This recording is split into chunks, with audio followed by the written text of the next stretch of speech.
नमस्कार, जवाब तो देना होगा। मैं आप सभी का स्वागत है। मैं हूं डॉक्टर अवधेश मिश्रा। छत्तीसगढ़ की सियासत में अब राजनीतिक मामलों को खात्मे के लेके, परीक्षण को लेके भी राजनीति शुरू हो गई है। दरअसल छत्तीसगढ़ की सरकार ने इस बात का ऐलान किया था कि जो भी राजनीतिक मामले हैं उसका पटाक्षेप किया जाएगा, खात्मा किया जाएगा, जिसके लिए उप समिति का भी गठन किया गया, जिसकी समीक्षा बैठक भी हुई। कुछ मामलों पे समीक्षा की गई जिसके आगामी दिनों पे निर्णय होंगे। लेकिन सूबे की सियासत में इस विषय पे भी जो है वो जम के राजनीति हो रही है। आज इसी विषय पे चर्चा करेंगे, लेकिन उससे पहले देख लीजिए ये खास रिपोर्ट। छत्तीसगढ़ में सियासत अब उस मुद्दे पर पहुंच गई है जिसे विपक्ष में रहते हुए एक शाबाशी की तरह और सत्ता में रहते हुए दाग की तरह देखा जाता है। हम बात कर रहे हैं राजनीतिक प्रकरण या राजनीतिक एफआईआर की। सत्ता या सरकार के विरोध के दौरान कानूनी दांवपेच में फंसने के बाद नेताओं पर पुलिस एफआईआर दर्ज करती है, लेकिन जब सत्ता आती है तो इन्हीं मामलों को खात्मे की तरफ ले जाया जाता है। छत्तीसगढ़ की सियासत भी अब इस मुद्दे पर टिकी हुई है, क्योंकि छत्तीसगढ़ में सरकार राजनीतिक मामलों में दर्ज एफआईआर को समाप्त करने की तैयारी कर रही है। इसके लिए उप समिति की बैठक में राजनीतिक आंदोलनों में संबंधित दर्ज अपराधों पर चर्चा की गई थी। हालांकि अब अंतिम निर्णय कैबिनेट की बैठक में किया जाएगा। राजनीतिक प्रकरणों के खात्मे की तैयारी। साय सरकार कैबिनेट बैठक में लेगी फैसला। मंत्रिमंडल उप समिति की बैठक में राजनीतिक मामलों की हुई समीक्षा। संबंधित 137 दर्ज प्रकरणों में से 46 प्रकरणों की हुई समीक्षा। उप समिति की अनुशंसाओं पर कैबिनेट करेगी विचार। विरोध प्रदर्शन, धरना और रैली के मामले होंगे खत्म। पिछले 5 सालों में जब कांग्रेस पार्टी की सरकार थी, लगातार हम सब ने देखा कि कैसे झूठे मुकदमे, जनता की आवाज को दबाने के लिए कांग्रेस पार्टी ने भारतीय जनता पार्टी के कार्यकर्ताओं को टारगेट करके उन पर झूठे मुकदमे बनाए गए। उन मुकदमों की सरकार के लेवल पर समीक्षा हो रही है, जानकारी इकट्ठी की जा रही है। इसके लिए मंत्री उप समिति बनी है।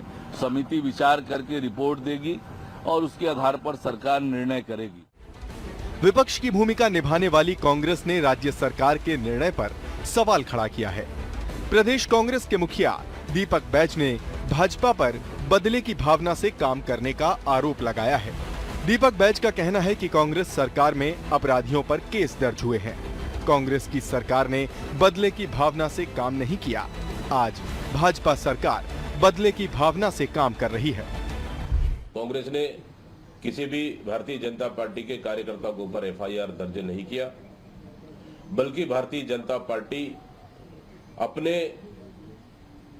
अपराधियों को बचाने के लिए इस तरह की काम कर रही है। अगर बदले की भावना से काम अगर कांग्रेस करती, मैं समझता हूं ऐसा स्थिति कभी भी कांग्रेस पार्टी ने नहीं किया। बदले की भावना से क्या होता है, हम 24 तारीख की विधानसभा के घेराव में देखे, उसको देख लीजिए। बदले की भावना से हमारे कांग्रेस के नेताओं पर एफआईआर हुई। एक तरीके से देखा जाए तो विपक्ष का धर्म ही है हर सियासी मुद्दे को राजनीति के अंतिम पहलू तक ले जाना। यही कारण है कि कांग्रेस हर मुद्दे पर बयानबाजी करने से नहीं चूकती। लेकिन शायद कांग्रेस ये भूल गई कि सत्ता में गए हुए सिर्फ 8 महीने का समय हुआ है। कांग्रेस के रहते भी 37 राजनीतिक प्रकरणों में से 21 को खत्म करने की सहमति बनाई गई थी। खैर, सियासत और सियासतदानों को कौन अच्छे से समझ पाया है? जिसने जितना भी समझा उतना ही कम रहा। Bureau report, BSTV, Chhattisgarh. देखा कि किस तरह से राजनीतिक मामलों पर भी जो है राजनीति हो रही है, लेकिन साफ सवाल यह है कि खात्मा कब होगा। जिस विषय पर चर्चा कर लेते हैं। 3 बेहद ही खास मेहमान हमारे साथ जुड़े हैं। मेहमानों का तारुफ सबसे पहले करा देता हूं। बीजेपी की ओर से परेश बागबाहरा जी है, वरिष्ठ नेता है, विधायक रह चुके हैं। परेश जी, आपका बहुत स्वागत है। कांग्रेस की ओर से अभय नारायण जी है, वरिष्ठ नेता है, प्रवक्ता है। अभय जी, आपका बहुत स्वागत है। बताओ, हमारे साथ तीसरे मेहमान के रूप में जोगी कांग्रेस के मुख्य प्रवक्ता, पेशे से वरिष्ठ अधिवक्ता भगवानू नायक जी भी है। भगवानी जी, आपका भी बहुत स्वागत है। अभय जी, मेरा पहला सवाल आपसे है आज, क्यों कांग्रेस को ऐसा लगता है कि बदले की भावना से सरकार जो है एफआईआर कर रही है। अभय जी, उसके बाद मैं आऊंगा इन तमाम मसलों पे, तमाम राजनीतिक मामलों के खात्मे पे। अभय जी, देखिए, रमन सिंह की सरकार थी, 13 से 18 का समय था जब भूपेश बघेल जी अध्यक्ष बने, तो बहुत से आंदोलन खड़े हुए, पद यात्राएं हुई, बिलासपुर में नसबंदी कांड हुआ, बेमेतरा में गौशाला में गायों का कांड हुआ, ऐसे बहुत से मामले जनहित के आए। किसानों के मुद्दों को लेकर, गौवंश के मुद्दों को लेकर, प्रदेश में जो अराजकता व्याप्त हो गई थी, भ्रष्टाचार व्याप्त हो गया था, उनको लेकर कांग्रेस ने आंदोलन किया और लगभग हर जिले में, हर आंदोलन में एक नियति बन गई थी, ये मुकदमे दर्ज करते थे।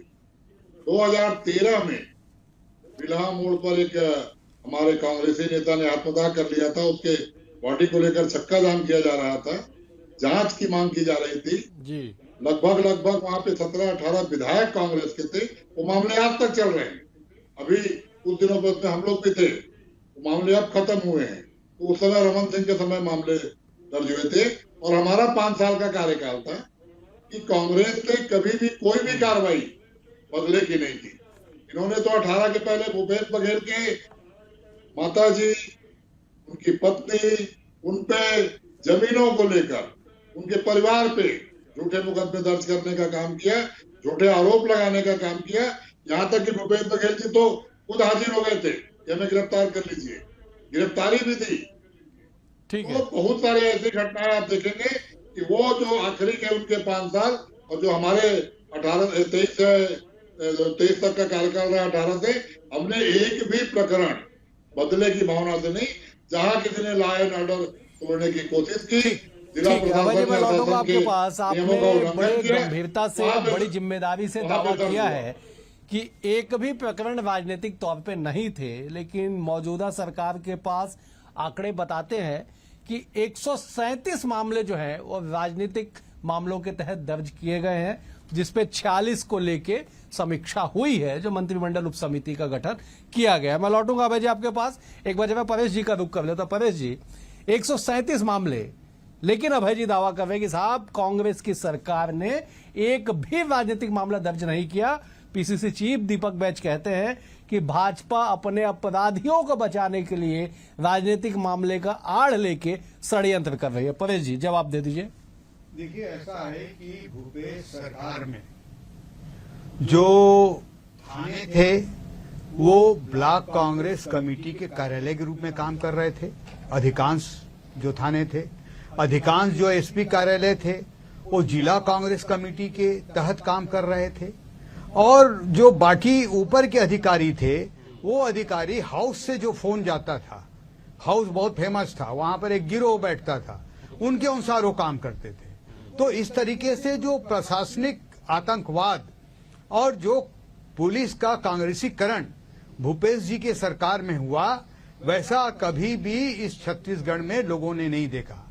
ऐसे लोग जो थाने जहां पर नीलाम हुआ करते थे, जहां पर एसपी कौन कहां बनेगा, अधिकांश एसपी पैसे के ताकत में अपना अपना जगह बनाते थे, कहां मलाईदार जगह है वहां हम जाएं। इस तरीके से कानून व्यवस्था यहां पर थी। और जिस तरीके से इन्होंने अपने 5 साल के कार्यकाल में देखा कि किस तरीके से भारतीय जनता पार्टी को पूरे तरीके से पुलिस के माध्यम से कुचल दिया जाए और लोकतंत्र को यहां पर समाप्त कर दिया जाए, चाहे वो गौठान का आंदोलन हो, चाहे वो महिलाओं पर हो रहे अत्याचार के खिलाफ आंदोलन हो, चाहे पीएससी घोटाले के खिलाफ हो रहे आंदोलन हो, ऐसे चाहे वहां पर झंडे को लेकर के हुए आंदोलन हो, चाहे वहां पर एक आदरणीय साहू जी जो विधायक चुने गए हैं उनके बेटे के हत्या को लेकर के जो आंदोलन हो, और ऐसे बहुत सारे जन कल्याणकारी जो योजनाएं थी जो यहाँ पर लागू नहीं हो रही थी। 18 लाख जो आवास बनना था उसको भूपेश सरकार ने, वो जो आंदोलन थे जो जनता से सरोकार रखते थे, उसके लिए जो लोकतांत्रिक तरीके से आंदोलन होते थे उसमें एफआईआर किया गया। मानसून सत्र में तो जो उप मुख्यमंत्री, जो गृह मंत्री भी, उन्होंने साफ साफ कहा है कि उनके खिलाफ हिंसा का जो है बेमतलब के आरोप लगा के उनको गिरफ्तार किया गया। जब वो जेल चले गए उसके बाद भी और मुकदमे दर्ज किए गए। इस तरीके के कानून यहाँ पर चल रहा है। हमारे साथ भगवानू नायक है। बड़ी अच्छी बात है कि दोहरी जिम्मेदारी के साथ दोहरे जवाब वो देंगे जरूर, जो कि कांग्रेस के मुख्य प्रवक्ता भी है, वरिष्ठ अधिवक्ता भी है।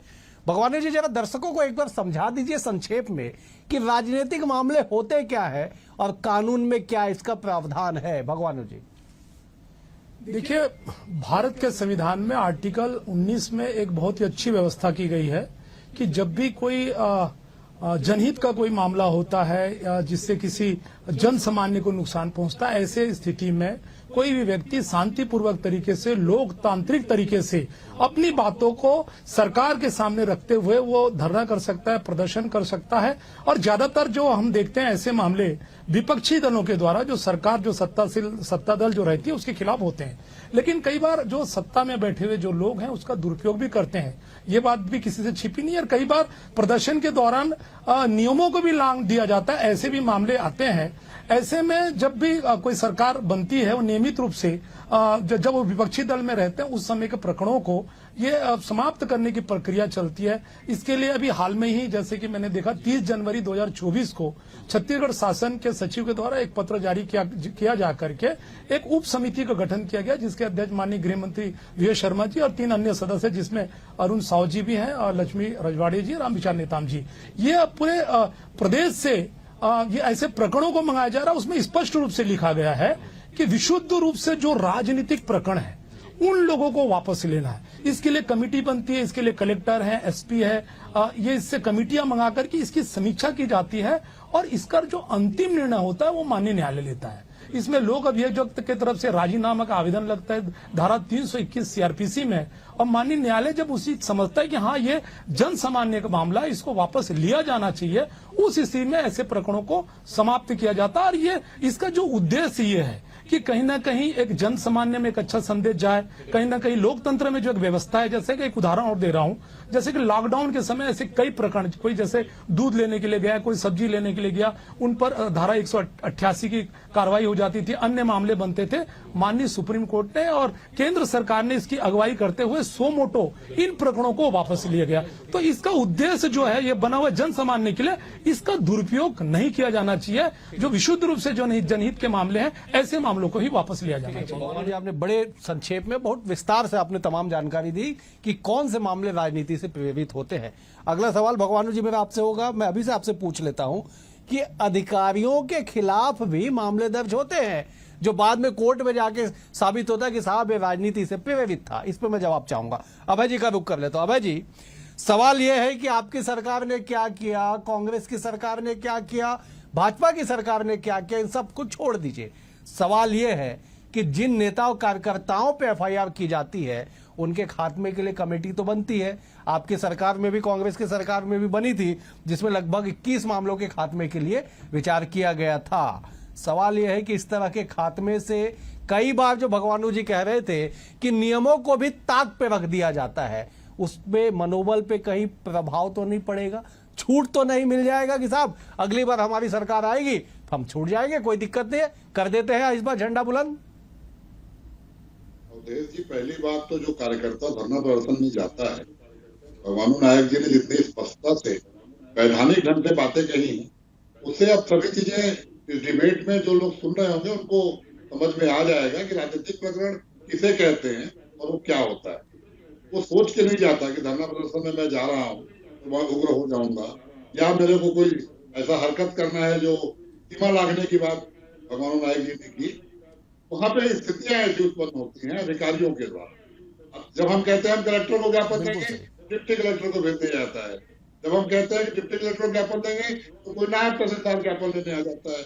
हम बगजैक करते हैं कि नहीं कलेक्टर साहब भी आए। ऐसी स्थितियां उत्पन्न उनके द्वारा की जाती है। और अभी हमारे बागबहरा जी ने कहा प्रशासनिक आतंकवाद, ने शब्द यूज किया। बागबहरा जी को याद दिलाना चाहूंगा कि प्रशासनिक आतंकवाद सब स्वर्गीय जुदेव जी ने किया था, रमन सिंह सरकार में दिया था। वर्तमान विधायक सुशांत शुक्ला जो भारतीय जनता पार्टी बेलतरा के हमारे युवा साथी हैं, विधायक हैं, हमारे छोटे भाई हैं, बहुत संघर्षों में हम लोग साथ रहे, उनके ऊपर 307 लगाया गया था। मैं स्वयं अटल श्रीवास्तव के ऊपर 307 लगाया गया था। बिलासपुर की घटना है, उस वक्त जुदेव जी ने रमन सिंह से मिलकर कहा था कि आपके राज्य में प्रशासनिक आतंकवाद चल रहा है। ये शब्द उन्हें क्या है स्वर्गीय जुदेव जी ने दिया था। मैं बागबारा जी को याद दिलाना चाहता हूँ। दूसरी बात, कांग्रेस भवन में लाठीचार्ज अंग्रेज नहीं किया था, बिलासपुर कांग्रेस भवन में लाठीचार्ज हुआ। अमर अग्रवाल का घर घेराव करने गए, घेराव खत्म हो गया, हम लोग कांग्रेस भवन में आकर वहां पर समीक्षा कर रहे थे कि घेराव में कितने लोग आए, कौन आया कौन नहीं। पुलिस आती है, घुसती है और लाठीचार्ज करती है। ये प्रकरण पूरे देश में देखा गया, उसके लिए आयोग बना, जांच चलती रही, अभी तक जांच कंप्लीट नहीं हुआ है। ऐसी बहुत सी घटनाएं होती। दूसरी बात, जो प्रकरण की बात आपने की, 35 में से 21 की समीक्षा हुई और वापस नहीं हो पाया। क्या होता है कि प्रकरण भगवानू नायक जी बहुत अच्छे से समझा सकते हैं, उसमें तकनीकी खामियां इतनी रहती हैं कि कोर्ट के लेवल पर जब तक कोर्ट की अनुमति नहीं होगी तब तक वो प्रकरण वापस कोई नहीं ले सकता। सारा प्रयास होता है कि कोर्ट में उसका पुलिस खात्मा भेजे, कोर्ट से मंजूरी मिले और उसके बाद कैबिनेट उस पर फैसला करेगी। यही स्थिति मेरे को लगता है भारतीय जनता पार्टी के समय भी, लेकिन यहाँ स्थिति उल्टी है। हमारे कोई मंत्री या बड़े नेता उसमें नहीं थे, यहाँ तो स्वयं गृह मंत्री के ऊपर मुकदमे हैं। कवर्धा कांड सबको याद है कि कवर्धा में क्या हुआ था और क्या परिस्थितियां पैदा की। बिल्कुल सही, अभय जी बिल्कुल सही कहा आपने। जितने दिन 144 चला, अगर ऐसी परिस्थितियां आप उत्पन्न करेंगे और उसे फिर आप राजनीतिक घटना कहेंगे, ये तो समझ से परे है। आपने कानून व्यवस्था ध्वस्त, ठीक है, आज आप कानून व्यवस्था में जब अभय जी मैं लौटूंगा आपके पास, अभय जी मैं लौटूंगा आपके पास, मैं एक बार जरा परेश जी का रुख कर लेता हूं। अभय जी मैं लौटूंगा आपके पास, अभी आधा ही डिबेट बचा, अभी तो साहब बहुत बोलना है आपको भी, मैं लौटूंगा आपके पास। मैं जरा परेश जी का रुख कर लेता हूं। परेश जी ठीक है, वही सवाल घूम फिर के आता है कि आपने प्रशासनिक आतंकवाद का उदाहरण दे दिया पिछली सरकार में। अभय जी ने कह दिया कि साहब 2018 से पहले वो स्थिति थी जिसका जिक्र आप 2018 के बाद का कर रहे हैं। सवाल तो ये है ना कि जो सवाल मैं भगवानू जी से पूछ रहा था कि कई बार तो अधिकारियों पे भी एफआईआर हो जाता है राजनीति से प्रेरित, केवल नेताओं नहीं पत्रकारों पे भी एफआईआर होता है, उसमें भी राजनीति की प्रेरणा रहती है। उन मामलों का भी कुछ होगा क्या? आप सरकार के नुमाइंदे हैं, सत्ताधारी दल के बड़े अहम प्रमुख पदाधिकारी है परेश जी। देखिए क्या है कि 15 साल के भारतीय जनता पार्टी के शासनकाल में सिर्फ 37 प्रकरण ऐसे थे जिनको कि कांग्रेस ने आइडेंटिफाई किया कि ये राजनीति से प्रभावित जो है प्रकरण थे। उसमें से 21 को उन्होंने वापस लिया, जबकि इनके 5 साल के कार्यकाल में 137 प्रकरण ऐसे आए जो राजनीति से प्रभावित हुए हैं, जिसमें से 46 प्रकरणों का अभी समीक्षा हुआ है। मतलब कि 15 साल के आप आंकड़े देखिए और 5 साल के आंकड़े देखिए, ये तो सिर्फ आंदोलन से संबंधित है। जो व्यक्तिगत इन लोगों ने एफआईआर किए हैं अलग अलग भारतीय जनता पार्टी के कार्यकर्ताओं और नेताओं के खिलाफ, उसकी लिस्ट अलग है। वो लगभग 5000 से ज्यादा ऐसे प्रकरण हैं जिनमें विभिन्न नेताओं को और कार्यकर्ताओं को भाजपा के फंसाया गया है। वो प्रकरण तो उसमें लिया ही नहीं गया है इस सरकार के द्वारा। अगर उन सारी चीजों को लिया जाए तो इनकी एक बहुत बड़ी लिस्ट है कि किस तरीके से अलग अलग हर जिले में हर एक जो ब्लॉक में है भारतीय जनता पार्टी को कुचलने का प्रयास इन लोगों ने किया। ये पूरी तरीके से ये सरकार अप्रजातांत्रिक थी और जो पश्चिम बंगाल में ममता बनर्जी की जो पुलिस का जो आतंकवाद चल रहा था उससे प्रेरणा लेकर के वो यहाँ पर उसी प्रकार की कार्रवाई करके यहाँ पर पूरी तरीके से विपक्षी दल को समाप्त कर देना चाहती थी। लेकिन ये जो भारतीय जनता पार्टी है, जो इंदिरा जी ने इमरजेंसी लगाई थी, 19 महीने मीसा में रह करके दुनिया भर का त्रासदी सह करके जो लोग नहीं टूटे, उन लोगों से बनी हुई ये पार्टी है जो इस तरीके के इस प्रकार के लोगों से डरने और घबराने वाली पार्टी नहीं है। इसी कारण सत्ता को बदल के रख दिया इन कार्यकर्ताओं ने। आप लोग की सरकार है, 46 मामलों पे समीक्षा हुई है, बाकी मामलों पे हो जाएगा। काहे का घबराना? बिल्कुल घबराने की बात ही नहीं पड़े जी। मैं लौटूंगा आपका, मैं भगवानू जी का रुख कर लेता हूं। भगवानू जी, मेरा सवाल वही था कि कई बार राजनीति से प्रेरित होकर अन्य लोगों पे भी मामले दर्ज हो जाते हैं, कोर्ट में साबित भी होते हैं। बड़े बड़े अधिकारियों पे, आईपीएस का कई उदाहरण है हमारे सामने, जो जाते हैं कोर्ट में जीत के आ जाते हैं। लेकिन साहब आपने करियर खत्म कर दिया एफआईआर करके, उन मामलों की कैसे समीक्षा होगी? निश्चित रूप से डॉक्टर साहब आपने एक बहुत अच्छा सवाल उठाया है देखिए, कानून में कहीं पर भी राजनीतिक प्रकरणों को वापस लेने के संबंध में नहीं लिखा गया है। व्यवहारिक रूप से हम कहते हैं कि राजनीतिक प्रकरणों को चिन्हांकित किया जाए, और लेकिन उसमें जैसे कि अभी मैंने लॉकडाउन वाला आपको एक उदाहरण दिया, ऐसे प्रकरणों को भी सरकार के द्वारा सोमोटो वापस लेने की बात की गई थी, कोर्ट के द्वारा भी लिया गया। अभी हाल ही में जो है बूढ़ा तालाब जो धरना प्रदर्शन स्तर पर लंबे समय तक जो पूर्व पंचायत शिक्षा कर्मियों की जो बहनों के द्वारा लंबे समय तक, आप भी जानते हैं, बहुत आंदोलन किया, उनके खिलाफ भी प्रकरण बना। उन प्रकरणों के जो पीड़ित हैं उन लोगों के द्वारा, आरोपियों के द्वारा भी आवेदन दिया गया, मुझे ऐसी जानकारी मिली है, और प्रक्रिया चल रही है। तो ये सरकार के ऊपर निर्भर करता है कि सरकार ऐसे प्रकरणों को चिन्हांकित करके, जो कि जन सामान्य से जुड़ा हुआ हो, जो कि जन हितैषी कोई मामला हो, तो उन प्रकरणों को वापस लेने की अगुवाई सरकार को की जानी चाहिए। ये सरकार के ऊपर निर्भर करता है, और सरकार कई बार विपक्षी की आवाज को भी दबाने का कोशिश करती है, इसमें भी कोई दो राय नहीं है। कई बार फर्जी एफआईआर होते हैं, पुलिस के द्वारा, सत्ता के द्वारा अपने पावर का भी दुरुपयोग किया जाता है। और ओवरऑल जब सरकार जब उस दल की बन जाती है, तो वो लोग उसका लाभ लेने का भी प्रयास करते हैं और चिन्हांकित करते हैं कि अपने प्रकरण कौन कौन से हैं, अपने दल के नेता कौन है, अपने लोग कौन है, तो उनको पहले जो है फायदा पहुंचाया जाए, ऐसे भी होती है।